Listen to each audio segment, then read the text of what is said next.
Pinalalakas ng BIFAR ang industriya ng pag-aasin sa Batangas. Tuloy-tuloy din ang pagbibigay suporta sa mga salt producer ayon sa ahensya. Alamin yan sa report ni Paul Hernandez.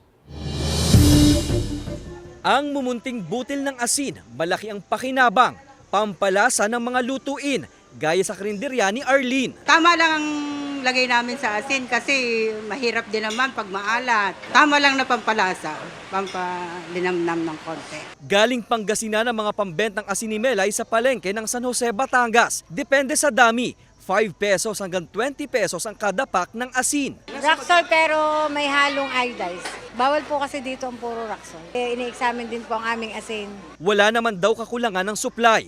Hindi rin gusto ng Bureau of Fisheries and Aquatic Resources o BIFAR na mangyaring mag-import na lamang ang Pilipinas sa ibang bansa. Nais ng ahensyang buhayin ang industriya ng pag-asin sa bansa. Gaya sa Batangas, iisa na lang daw ang kumpanyang nagpo-produce ng asin mula sa 3 salt producer. Ang asin kasi pwede rin siyang gamitin na abono ng mga niyog.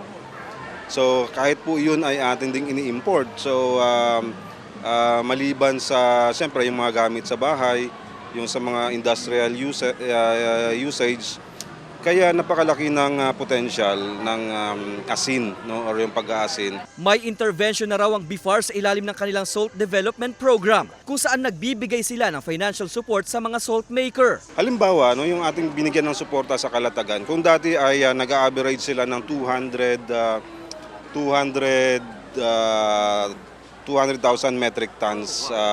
Dati yun, no? 200,000 metric tons a year. Ngayon, nasa 400,000 tons a month. Tugon din daw ito ng ahensya sa utos ng Pangulong palakasin pa ang salt making industry.